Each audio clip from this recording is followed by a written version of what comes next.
독서교육에서 이제 그냥 뭐 우리가 사고력이 좋아지고 또 논리성이 좋아지고 또 성적하고도 연관이 되니까 책을 많이 읽어라, 기본적인 이런 독서에 대한 필요성을 얘기하는데, 보다 더 현실적이고 보다 더 구체적인 이야기를 좀 나눠보도록 하겠습니다. 보시면 이게 그 전국 단위로 모집하는 자사고등학교의 자기소개서 양식입니다. 이 양식을 보면요, 꼭 들어가는 부분이 있어요. 자, 상산고등학교에서 자기소개서 양식의 두 번째 보겠습니다. 제가 한번 읽어볼게요. 중학교 재학기간 중 또는 최근 3년 동안 자신에게 가장 큰 영향을 준 책 2권을 고르고 그 이유 또는 의미에 대하여 구체적으로 기술하십시오. 단순한 책 내용 요약은 지양함이라고 나와 있습니다. 그죠? 자, 민족사관고등학교 역시 비슷한 유형이 나와 있습니다. 제가 한번 읽어보도록 하겠습니다. 중학교 재학기간 중 본인이 의미를 두고 활동했던 교과 외 활동 2가지를 선택해 배우고 느낀 점을 기술해 주십시오. 이것도 사실은 우리가 독서와 직접적인 연관은 없어 보인다라고 할 수 있지만, 사실은 우리가 앉아서 책을 읽는 건 뭐예요? 독서라고 하지만 서서 책을 읽는 걸 두 글자로 뭐라고 하죠? 네, 여행이라고도 합니다. 사실은 여행과 독서는 같은 것이죠.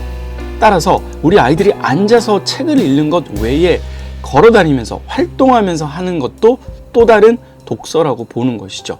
그래서 이와 관련된 것도 깊이 있게 독서와 연관 지어서 기술하는 것이 중요할 거고요. 민족사관고 3번 한번 보시죠. 자신에게 가장 큰 영향을 준 책 3권을 골라 느낀 점을 기술해 주십시오 라고 나와 있습니다. 앞에 상산고하고 비슷하죠. 자, 포항제철고등학교의 자기소개서 내용도 읽어보겠습니다. 독서 활동은 감명 깊게 읽은 책 1권을 선정하여 자신의 삶에 끼친 영향에 대해서 작성하십시오 라고 나와 있습니다. 그죠? 이 3개의 학교의 공통된 부분 역시 독서가 평가 요소에 포함되어 있다는 걸 알 수 있다는 것이죠. 자, 대원 외고의 자기소개서 양식도 한번 볼까요? 3번째 질문입니다. 본인이 읽은 책 중 중요하게 생각하는 2권을 선정하여 내용과 감상을 적어주십시오. 600자 이내입니다 라고 되어 있죠.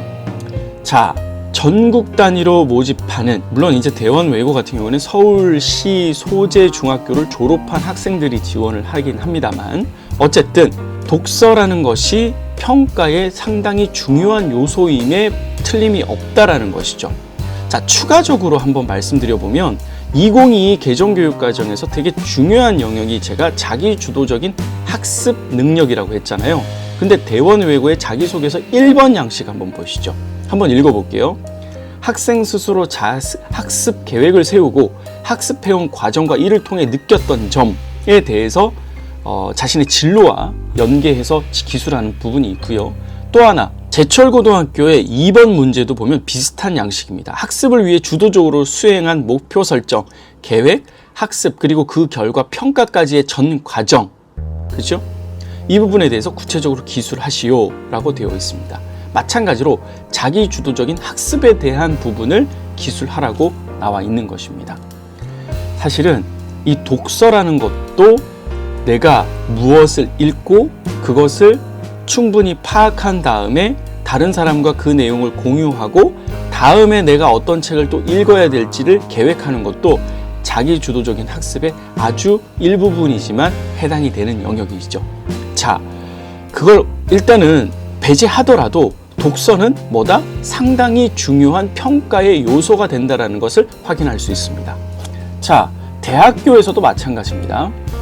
우리가 최근에 코로나를 겪으면서 그 대학마다 또 그리고 사설 입시 학원마다 이제는 입학 설명회를 오프라인에서도 진행하지만 온라인에서도 무척 많이 진행하고 있습니다. 대학 입시 설명회를 들으면요, 불편한 진실이지만 대한민국 교육에 지향하는 바를 단시간 내에 아주 정확하게 파악할 수 있습니다. 무엇을 어떻게 준비해야 되는지, 왜 입시에서 무엇을 지금 학생들에게 요구하는지를 짧은 시간에 파악할 수 있다는 것이죠. 자, 서울대학교 자기소개서 양식인데요. 5번 문항에 이런 게 있습니다.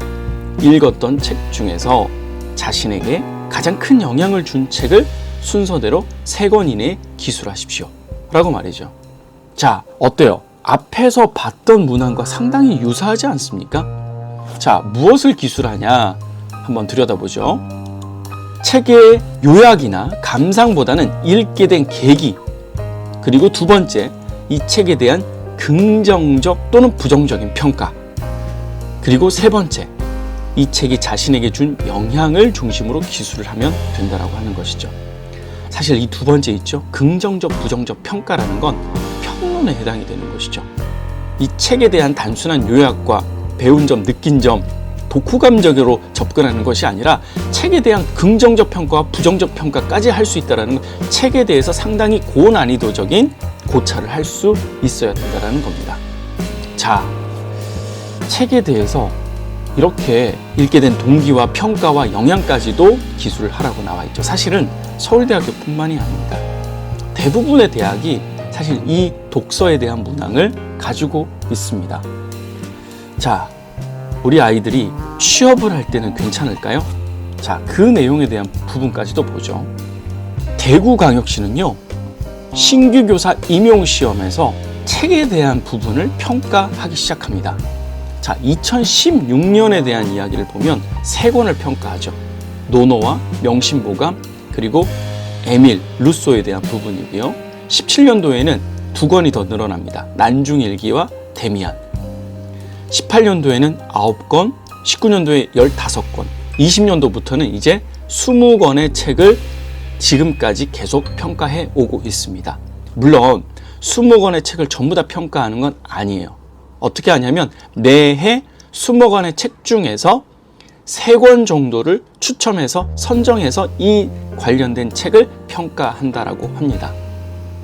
여기 있는 책들을 보면요, 고등학교 일반인들이 고전 책을 읽으면서 한 번쯤은 꼭 읽어보았으면 하는 책들이 여기에 포함되어 있습니다.